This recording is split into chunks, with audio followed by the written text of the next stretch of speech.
to first Champions League final in 20 years. Those are our top stories. Details coming up now.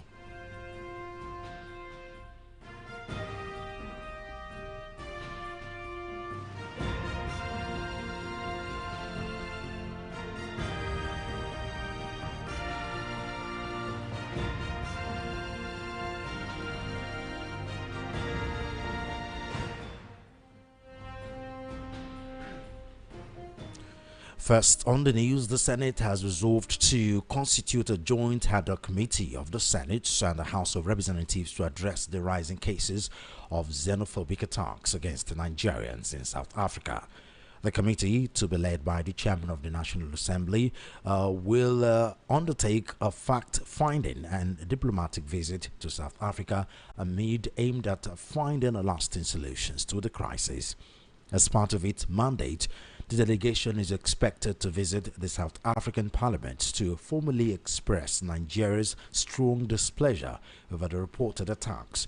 The Senate also plans to write to the Senate and the Speaker of the South African Parliament, as well as invite the Minister of Foreign Affairs to brief lawmakers on the outcomes of their engagement.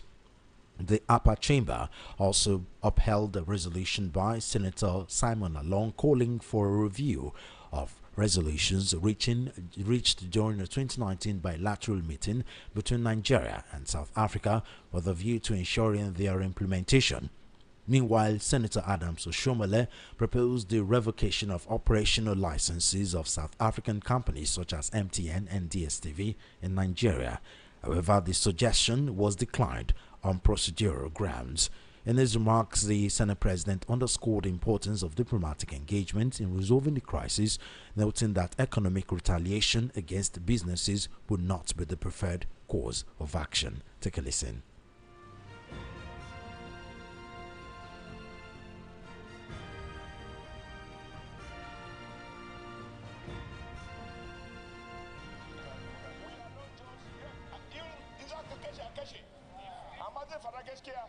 I support you, but we must revoke the license of MTN, revoke the license of DSTV as an indication of our seriousness. Those people who have died, their life is much more than foreign investment. Thank you, Mr. President. Mr. President, I was going to give some facts that will direct this resolution, but I kept on raising my hand. Senator Lala? Yes, sir. Additional prayers? Yes.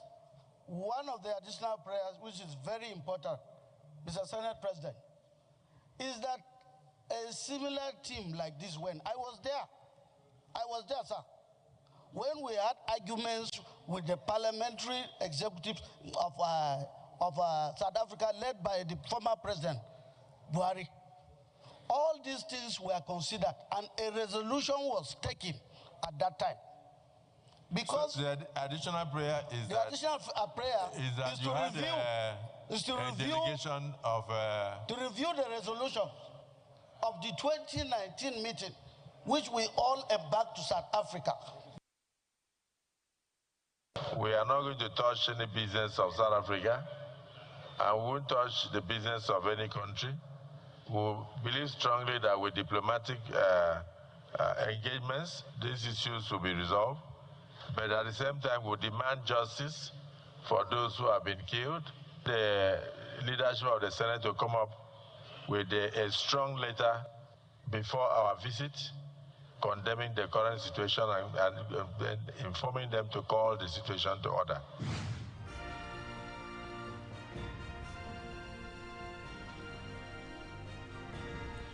Meanwhile, the ECOWAS Parliament has ordered an investigation into the escalating terror attacks across the sub-region, as well as the current wave of xenophobic violence against African migrants in South Africa. The regional parliamentarians took the decision during the plenary at the first 2026 ECOWAS Parliament's ordinary session on Tuesday in Abuja. The decision was taken after Ghanaian MP and third Deputy Speaker Alexandra Afenyo-Markin moved a motion on a matter of urgent, direct and profound importance during the Parliament and during the plenary. The parliament subsequently ordered its committee on political affairs to investigate recent terror attack incidents across the sub-region, especially in Mali and Burkina Faso, and xenophobic attacks in South Africa targeting ECOWAS citizens. Afenyo had, in his submission, called for urgent accountability and stronger protections amid the growing concern over the safety of West African nationals across the sub-region and in South Africa. The third deputy speaker recorded that February 14 terror attack in northern Burkina Faso, where militants linked to Al-Qaeda intercepted a truck carrying 18 Ghanaian tomato traders. He noted that the incident had effectively cut off the Ghana-Mali trade route, adding that Ghana's Ministry of Foreign Affairs has said that it could no longer assure the safety of travelers along the corridor. The MP faulted ECOWAS' failure to fully uphold the free movement protocol, which it adopted in 1979, noting that the national policies often clashed with regional commitments and citizens continued to face harassment at borders. Similarly, diplomatic pressure on South Africa is mounting as more African countries threaten retaliatory measures over renewed xenophobic attacks targeting foreign nationals, particularly Nigerians. While no government has officially announced a total closure of borders, threats of blockades, trade suspensions, and heightened security checks are gaining traction across the region in what analysts and foreign affairs and foreign policy experts describe as the most serious diplomatic fallout since the end of apartheid. Neighboring states such as Lesotho, Zimbabwe, and Mozambique, that account for the majority of South Africa's migrant population, are on high alert, with many citizens seeking to return home as tensions escalate. Tanzania has emerged as one of the most vocal critics of Pretoria's handling of the situation. Social media reports indicate that President Samia Suluhu has issued a 48-hour ultimatum for South African citizens to leave Tanzania or face forced deportation, while also ordering the immediate suspension of all air and maritime trade between the two countries. Botswana is also taking a hard stand, with indications that it may seal its land border and restrict electricity supply to parts of South Africa. Mozambique is reportedly considering restrictions at the Ressano Garcia border, where South African trucks and citizens could be barred from entering in retaliation for the attacks. The border point is a major trade corridor, and many disruption could have significant economic consequences for both countries. And from xenophobia, we move to party politics, where the exit of Peter Obi and Rabiu Kwankwaso, two prominent opposition figures, has weakened the African Democratic Congress (ADC) across both chambers of the National Assembly. The National Democratic Congress (NDC), which received Peter Obi and Rabiu Kwankwaso on Sunday, recorded its biggest gains on Tuesday with the addition of 17 House members and a senator. Weeks earlier, its ranks expanded when Seriki Dixon, representing Bayelsa West, defected from the People's Democratic Party (PDP) to join the party. The development comes amid days after several opposition parties resolved to present a single presidential candidate against President Bola Tinubu in the 2027 elections. The wave of defection to the NDC occurred 48 hours after Obi and Kwankwaso, two of the ADC's most prominent figures, formally exited the party. The latest defectors, drawn from Kano, Anambra, Lagos, Edo, Rivers, and Kogi State, cited internal disarray within the ADC as a major factor that influenced their decision. While reading their letters on the floor of the House, Deputy Speaker Benjamin Kalu, who presided over the Parliament's session and plenary session, said the lawmakers blamed the party's inability for their departure, noting that the crisis remained unresolved starting from the ward to the National Assembly. In a separate move, Kogi lawmaker Leke Abejide defected from the ADC to the ruling All Progressives Congress (APC). The coordinated nature of the defections is widely interpreted as a show of loyalty to Obi and Kwankwaso, whose switch to NDC is already reshaping opposition dynamics. And from politics, we move to business and economy, where Nigeria's Ministry of Finance and Coordinating Minister of the Economy, Taiwo Oyedele, has ruled out any possibility of returning fuel subsidy, insisting that the federal government will not reverse the policy despite ongoing public concerns over rising fuel costs. Speaking during a meeting with global investors in Paris alongside President Bola Tinubu, Oyedele said the administration remains committed to a market-driven system and will not reintroduce subsidy or price controls. He explained that the decision is rooted in efforts to stabilize the economy and avoid the fiscal pressures that previously weighted heavily on government spending. Oyedele added that current and global energy dynamics, including tensions in oil-producing regions, present opportunities for Nigeria to attract investment and strengthen its position in the global energy market. Take a listen.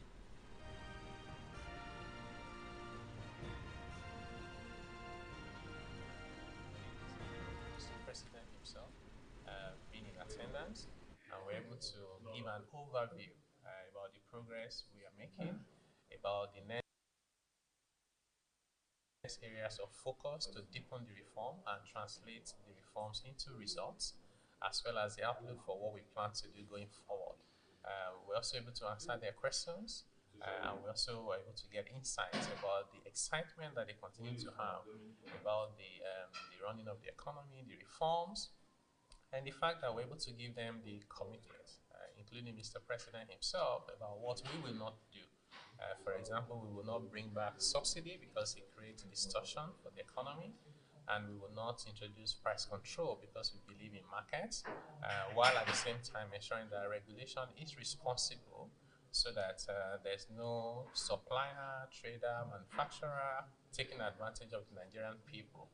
We see also the issues going on in Iran. While that is unfortunate, we think it presents new opportunities for us. As the world looks to diversify sources of energy and investing in new markets, as well as ensuring that Nigeria is able to get the optimal outcome from the price regime to be able to mobilize more revenue and spend that productively to address supply side, and also ensure that we manage inflation as much as possible. So overall, excitement, better days ahead.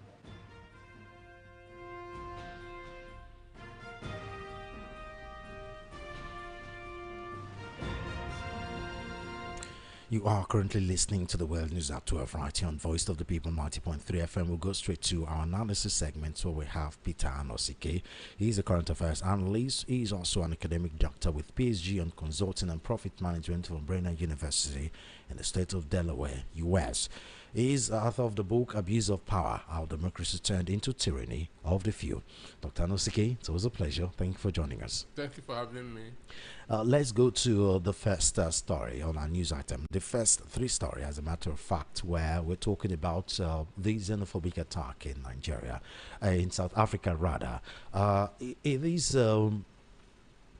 good to see that more African countries are beginning to react to these. Some will say belatedly, but actions are coming in after all. Let's start with the National Assembly debate yesterday, where the senators, some senators came out to talk strongly about the xenophobic attack in South Africa, and a ad hoc committee set up to visit South Africa over the attacks. And the comment that Adams Oshomole made about a revocation of operational licenses of South African companies such as MTN, DSTV, and so on in Nigeria. What's your take on that? Well, for me, I'm shocked at what is happening in South Africa. But it should be on record that they are not. It's not government sponsored. Understand? I mean, it's obvious. We know that. This is just misguided youths that's on a rampage. Understand? Frustrated youth because one, the population of black South Africans is 51 million. Understand? Why the whites in South Africa are just about 4 million. But the economy of South Africa is in the hands of these 4 million people. And because the South African youths, understand, are not hardworking. There are reports that they are lazy. They are not hardworking. So these white guys prefer using Indians and people from the other African countries like Nigeria who are hardworking, because what any businessman needs is a result, not emotion. And not just hardworking, they have the academic qualifications to back, up. So because of this, the youth are now saying that these people are coming to take our jobs, these people are coming to take our women and so on and so forth. So they don't have the backing of the South African government. Understand me? So, and as they say, Nigeria is not really their target. Friday last week, they killed an Ethiopian in his office just because he's not a South African. Understand? So, for me, I believe that action should be met with action. Now, while before we go to that, while it is not government sponsored, some would say the government are largely to be blamed, because let's take a look at what happens in the US, for example. For decades, we have this racism issue in US from slave trade. There's also racism in Nigeria. Yes, but Nigeria is not the focus now. We're talking about South Africa now. I'm just trying to land at a point. For a very long time, we know there was a huge racial gap in South Africa. But over the years, let's say after the freedom march by South Africa, by Africans, I've forgotten some of their name, Malcolm X and so many other activists, the government spent some years trying to do some reparation. That's where the affirmative action issue comes in, to give room for Africans and other non-white to certain positions and certain privileges. The South African government didn't do the same. The economy still remained largely in the hands of white Africans. The South African government did not encourage black South Africans to advance educationally. So the ordinary South African population should target this anger on the government that have not done the needful. Why, transfer the aggression on other, African nationals? South Africa is a country that I know too well. I interviewed the current president, Cyril Ramaphosa, when he was the president of ANC. When he was the president of African National Congress.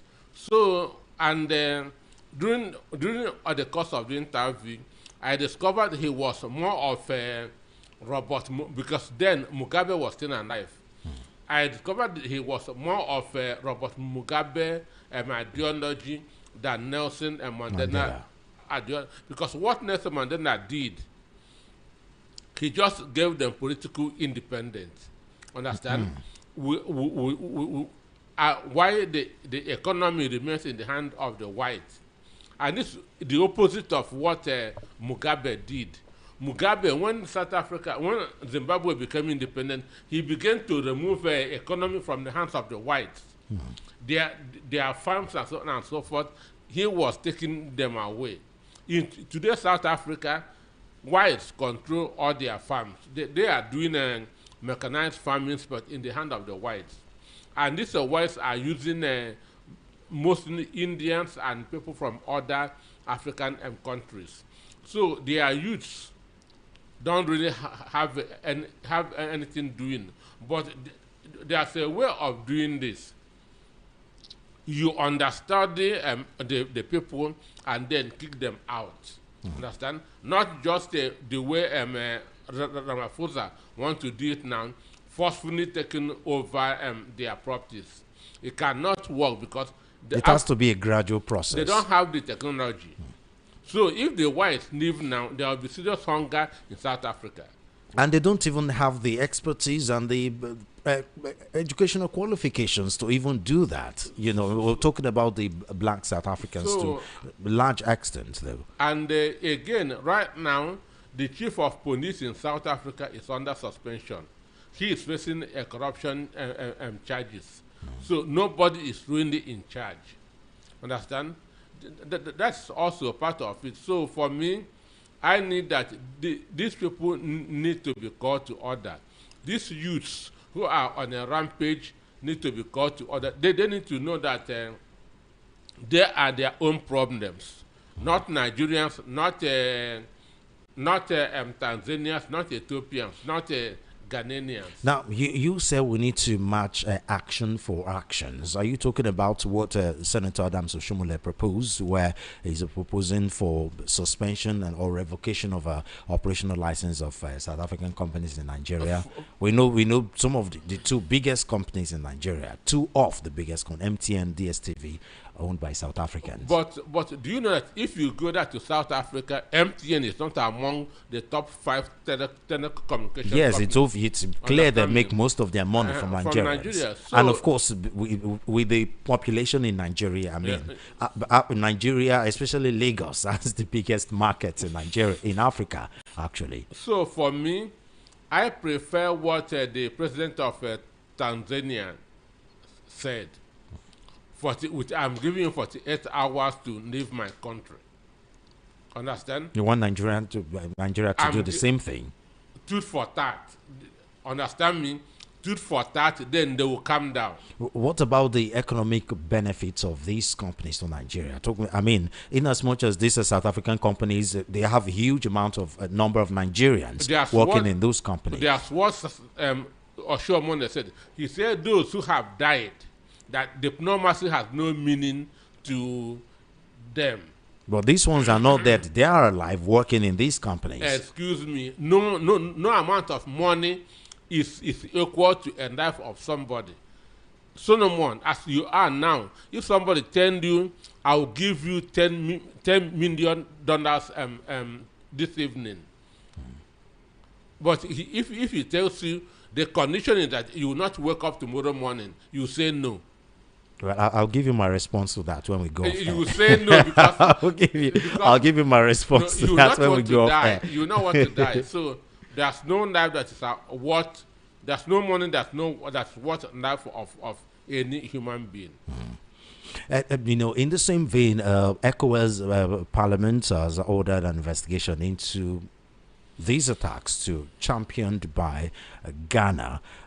We usually criticized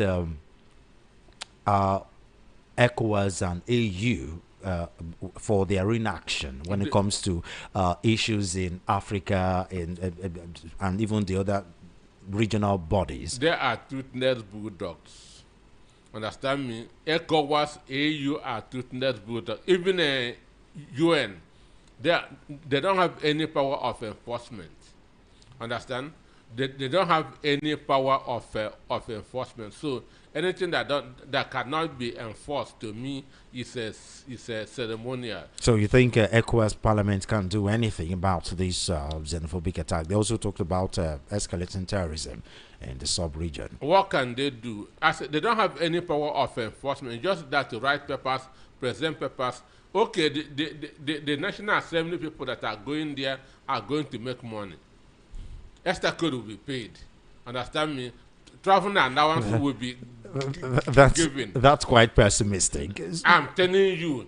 I'm telling you. So they are going to you see them struggling for who will be in the list to go to South Africa, because they are going to receive extra code. They are going to receive travel allowance and other benefits. Understand? So, but if action is used on them, there's an action you use on government, South African government, they will move to the street and begin that to drive those boys back to their destiny. homes. So if you think the Nigerian Senate won't be able to do anything, you think ECOWAS won't do much. What about individual countries? Because that's also what's going on. We have so many African, leaders threatening retaliatory action against South Africa. We have, starting from even their neighbors, Lesotho, Zimbabwe, Mozambique, Tanzania, Botswana. They've all, even the Tanzanian, president has given South African 48-hour ultimatum for, South African citizens in Tanzania to leave the country or face deportation. You think that will work? Individual countries, I say that is that's a sanction that you will give to South Africa. Cyril himself will be on the street driving those children back to their houses. When you say, let us come and review an agreement we had in 2019, people are dying. This is time of action, not a time of reviewing of papers. People are dying. Action should be, drastic measures should be taken. Drastic measures should be taken. This is not the time of reviewing diplomatic bilateral people that are dying. Business are being destroyed on a daily basis because that is their focus, destroying foreign businesses and killing foreigners in their country. Now, funny enough, South Africa is hardly alone when it comes to situations like this. On Monday, I talked to someone about what's going on in so many countries in the world, xenophobic attack, nationalism, and all that. It looks like so many countries. I mean, U.S. is also doing the same thing. Obviously, that's why Donald Trump was voted into office, because Americans were tired of being the big brother of the world. Carrying Europe on their head. Yeah, they fighting they want to be U.S. for U.S. alone. A lot of countries in the Europe are doing the same thing. They're tired of immigration policies. They want UK for UK alone. It looks like South Africa is following the same trend. Do you think Nigeria should start looking at the same thing? I know it will be difficult for a country like Nigeria, but do you think Nigeria should follow the trend, nationalism, and like we have lots of other nationals, undocumented, immigrants in Nigeria, from Togolese to Beninois, and up north we have a lot of Chadian and Nigerian in Nigeria. Most of them allegedly undocumented. I don't want. Excuse me. All these abokis, Okada riders that are using this payment gateways, OP. Understand me? For you to open OP, you must have NIN.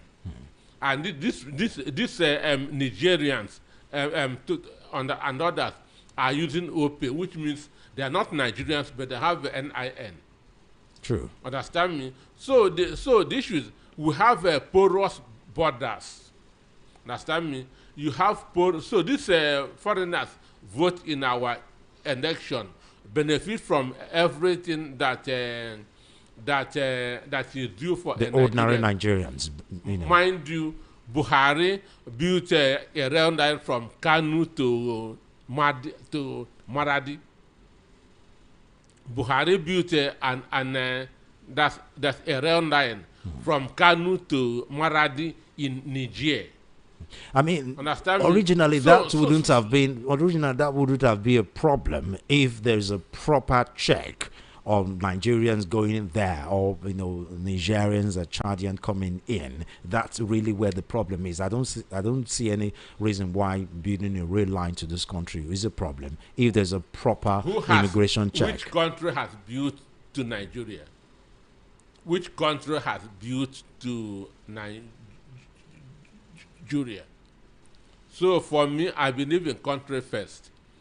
First World War, Second World War were caused by European countries. America fought the war for them. Understand me? So that's, I believe in country first. When your house is in order, so you can now go out and start helping. But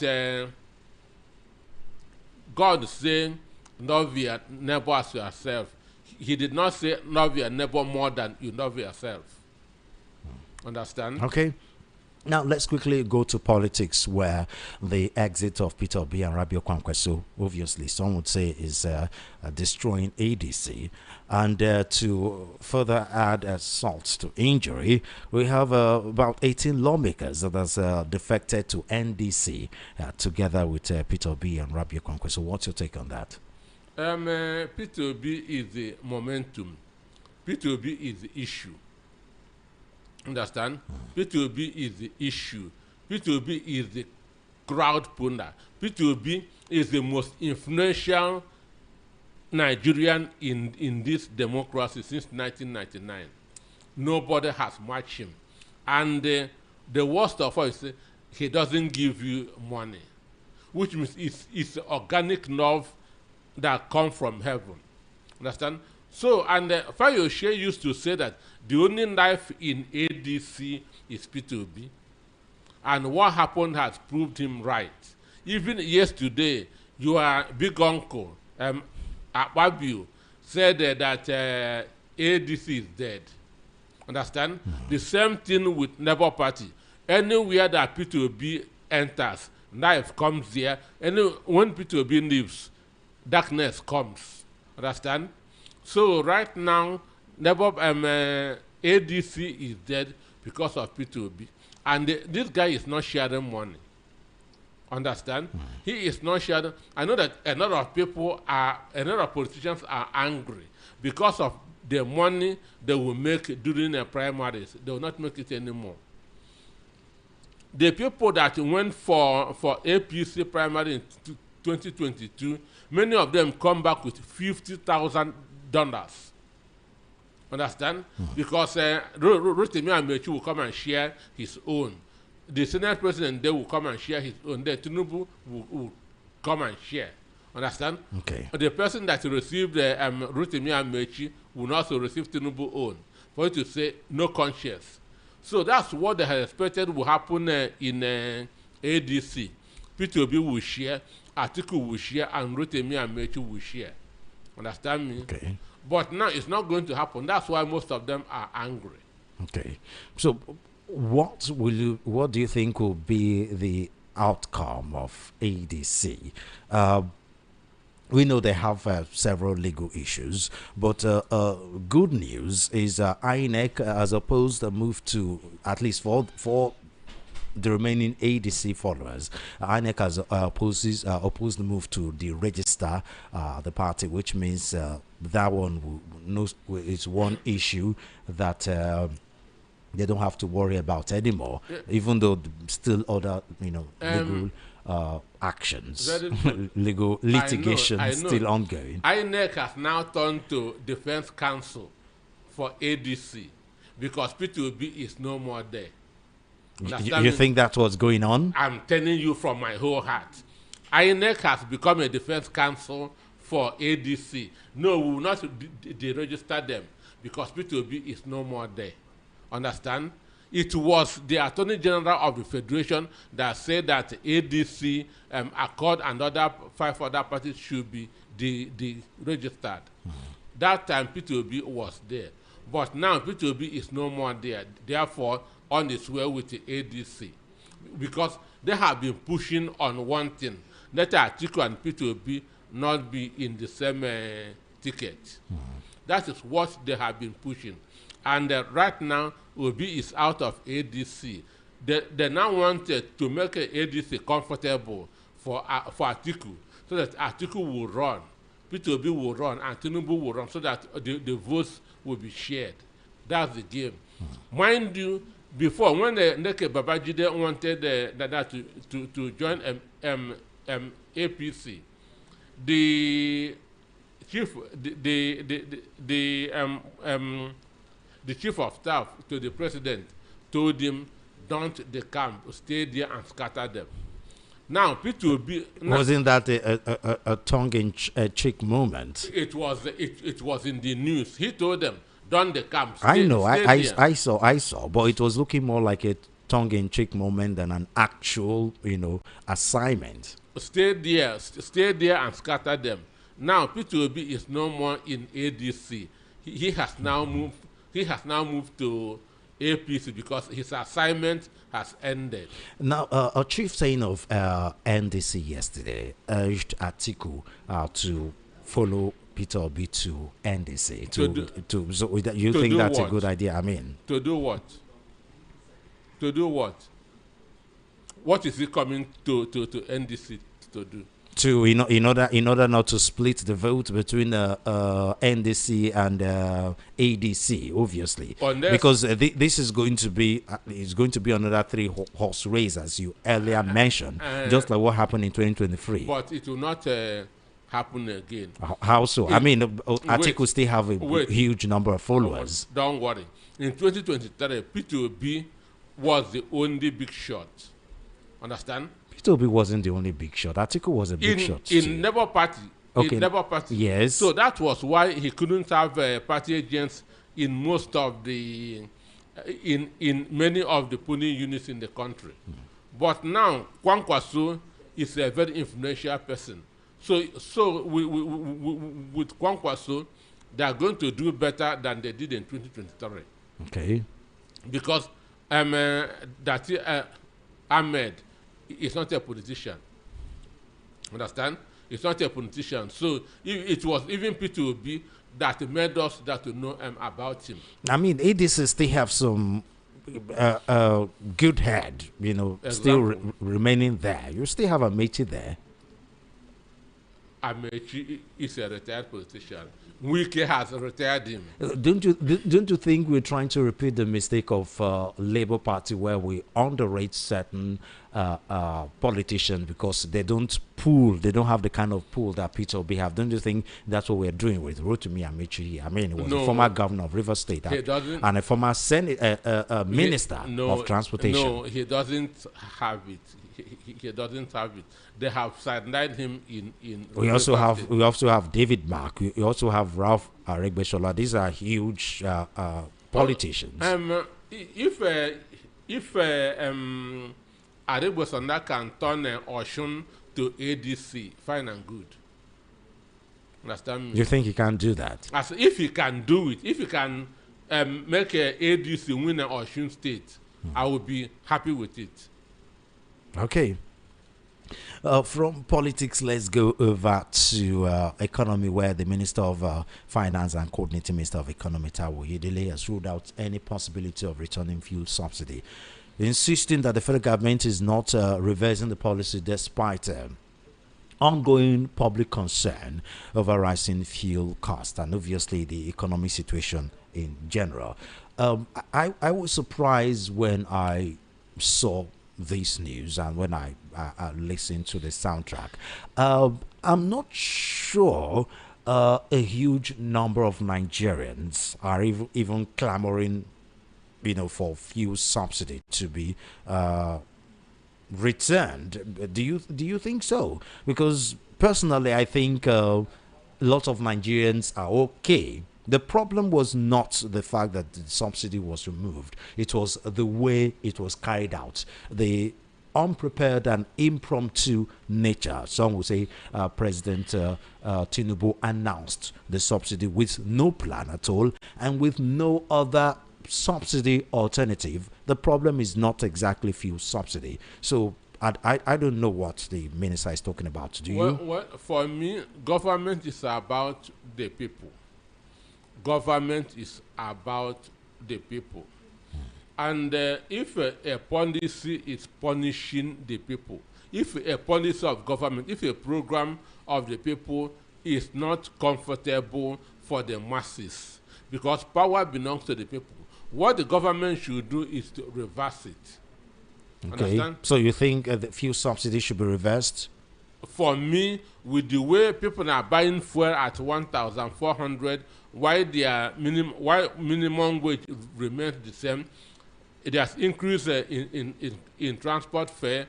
electricity is very high when seen. Understand? So what government ought to do, which I'm in support of, to temporary what is subsidy, to help the masses in to afford what is unaffordable.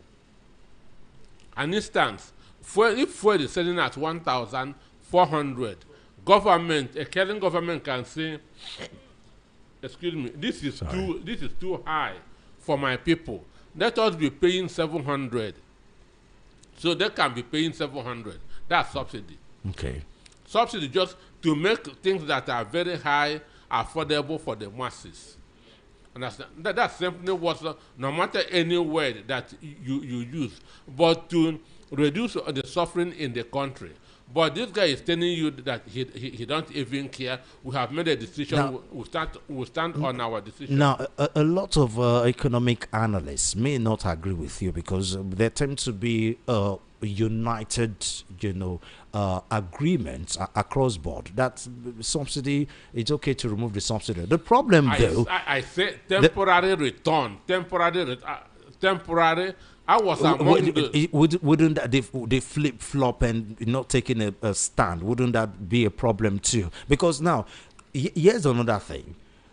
We know, at least from the announcement of the president, that more money is coming into the economy, which obviously we expected because that was what the removal of fuel subsidy was supposed to do. The problem now, though, the money coming into the coffers of government, where are they? Where are the monies? What are the evidence, physical evidence to show that these monies are actually coming? That is the problem. And obviously, that was the skepticism that a lot of Nigerians had with the removal of subsidy. More money will come into the corrupt politicians' pocket instead of doing things meaningful for the economy. That is the problem, not the action of the removal of subsidy itself. Excuse me, more money is coming into the coffers of government, and government is borrowing every week. What does that tell you? That's government policy, not the good news that money is coming in. It's the fact that they are not utilizing the money and then the government still borrows more. That is government failure on trying to balance the sufferings of Nigeria as far as the fuel subsidy is concerned. So the issue is this guy is telling you of excitement. He is the only one that is excited. Understand?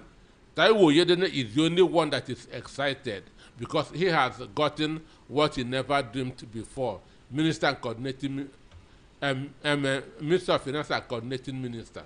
So he's the only one that is excited. No other person is excited. Investors will never come. Understand? Because no good investor will come where there is insecurity. No good investor will come where the cost of energy is very, very high. No good investor will come where the judiciary is cash and carry. Understand me? No good investor will come where the infrastructure is dead. So telling you that, telling the French community that everybody is excited, it is only him that is excited. Okay, thank you very much, Dr. Anosike. Unfortunately, we have to go. It was a pleasure talking to you. Thank you very much for your time. Thank you for having me. Hopefully, good news. We're tired of talking about government failures and bad news in this country. When Nigeria become okay. Okay, thank you very much, Doctor. That was Peter Anosike, current affairs analyst.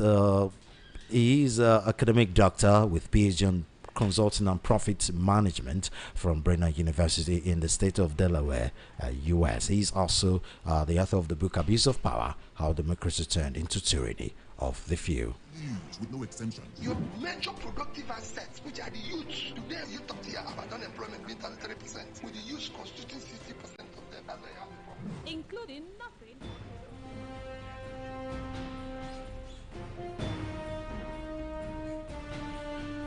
And now to stories outside Nigeria. President Donald Trump said Tuesday he was halting the U.S. military operation to escort ships through the Strait of Hormuz after just one day.